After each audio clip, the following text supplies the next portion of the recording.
People, it's your boy Homeboom back with another segment of the Hold Up Show. And hold up, we love the repurpose. Today we're going to be reviewing a clip from a young lady as she discusses her adverse reactions to taking the Ozempic. Let's get into it. I just left the doctor's office.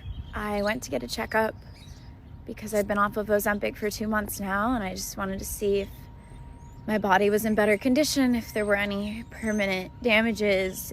Kind of in shock right now because I wasn't expecting this, but I guess Ozempic can cause bone density loss, and I didn't think that that would happen to me because I was only on it for a year. But I have significant bone loss. I have osteoporosis and osteopenia, so that I don't know, there's like several of them that I have. I wasn't expecting that, but that's what happens if you use Ozempic for weight loss and you lose too much weight.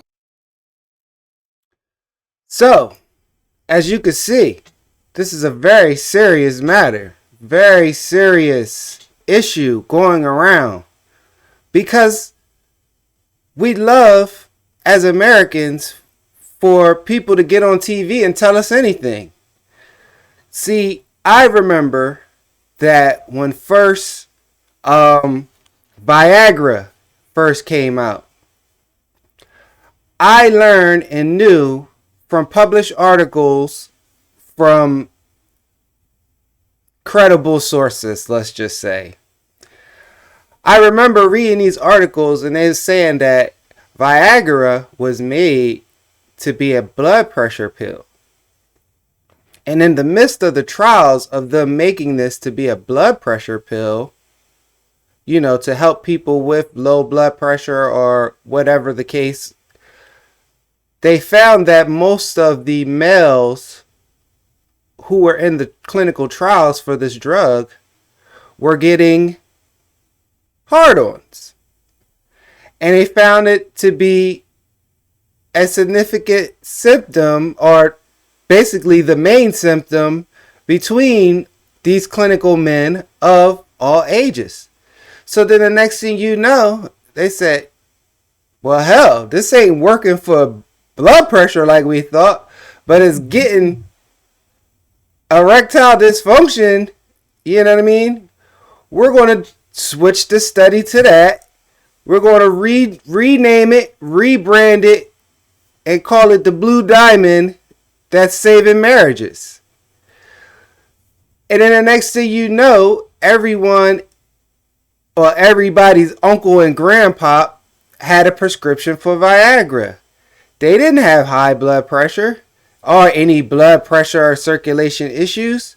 No, most of the time, a lot of them didn't even have ED issues. But they heard, hey, this gets you super strong, go super long, and whatever the case may be, they wanted to sign on board for it. Well, it's no different with this right here. This drug that they are now marketing as some type of weight loss thing to get healthy, to bypass the steps of nature of what you actually have to do to be healthy or to lose weight naturally. This was a medicine for diabetes.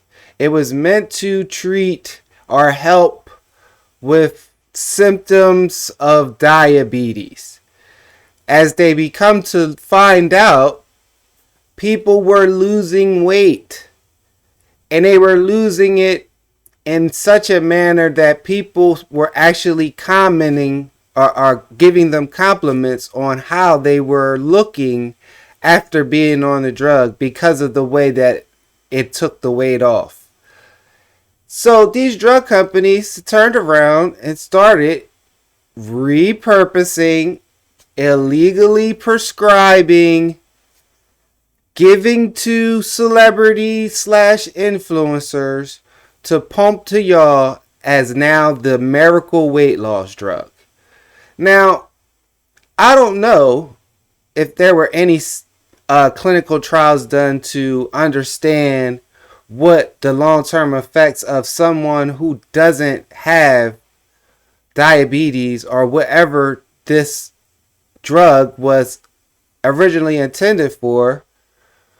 What is the long-term effects of people who don't have that taking it to lose weight? And you got one example from this young lady of her letting you know, like, hey, this ate away at the bone density in my body. I dropped weight so fast it started to eat the bone density in the bone marrow. She has osteoporosis. She basically damn near named that she has everything that begins with osteo, which is related to the bones. So yeah, I encourage my people who listen to me here at the Hold Up Show, my faithful listeners, the bullpen, to do things the right way. Eat right. Look at ingredients. I would never think that I would be the person to tell you to look at ingredients.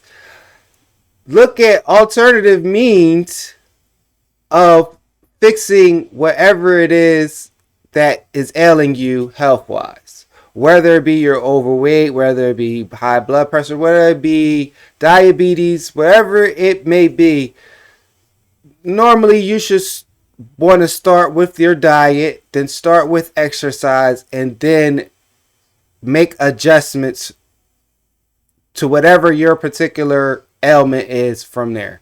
I'm not a doctor. This is not medical advice. I'm just spreading love. So yeah, I want to know your thoughts. Like, comment, subscribe, share. Why do Americans love the repurpose? Why do we allow these people to tell us anything just to sell us a drug? It's your boy Hoom Boom, and this is the Hold Up Show, and I'm out. Peace.